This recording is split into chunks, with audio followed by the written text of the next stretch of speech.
Avez-vous déjà eu ces journées où tout commence parfaitement pour ensuite prendre un tournant choquant et inattendu?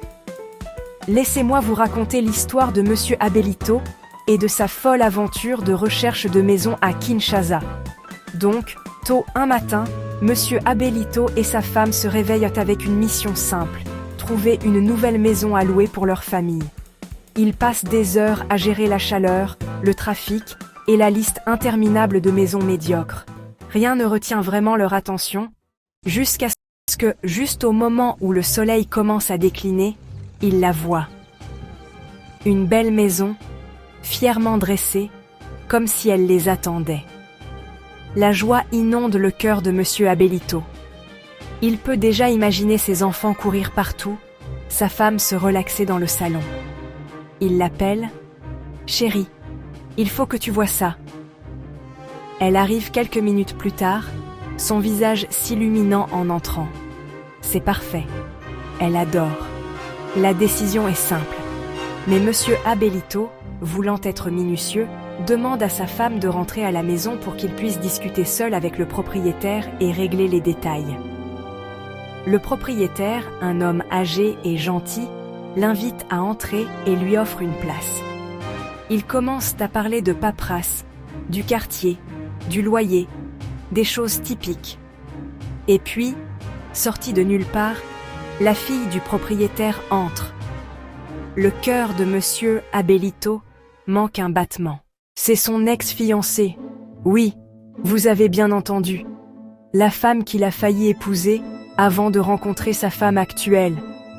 Soudain, Monsieur Abelito se sent étourdi.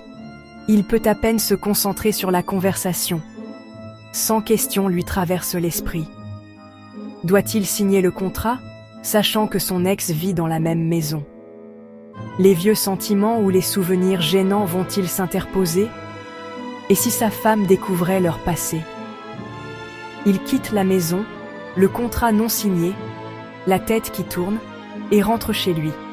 Dès qu'il entre, sa femme l'attend avec cet air plein d'espoir, prête à célébrer leur nouvelle maison. Mais il ne trouve pas les mots. Elle demande « Alors, on emménage? Qu'est-ce qui s'est passé ?» Monsieur hésite. Il veut être honnête, mais comment diable expliquer une chose pareille? Sa femme continue de demander, confuse et un peu inquiète. L'excitation d'avant est remplacée par une tension lourde dans la pièce. Et c'est ça le dilemme. Est-ce que Monsieur Abelito dit la vérité à sa femme et risque de remuer de vieux drames? Ou est-ce qu'il garde le silence et espère le meilleur, vivant chaque jour avec le secret que son ex-fiancé habite juste à côté? La vie nous réserve parfois les rebondissements les plus fous. Pour Monsieur Abelito, une simple recherche de maison s'est transformée en un test d'honnêteté, de confiance et du pouvoir du passé. Que feriez-vous si vous étiez à sa place? Dites-le moi en commentaire parce que honnêtement, je ne suis toujours pas sûre de la bonne réponse. Merci d'avoir écouté l'histoire de Monsieur Abelito à Kinshasa. N'oubliez pas d'aimer, de partager et de vous abonner pour plus de dilemmes de la vie réelle et d'histoires du cœur de l'Afrique.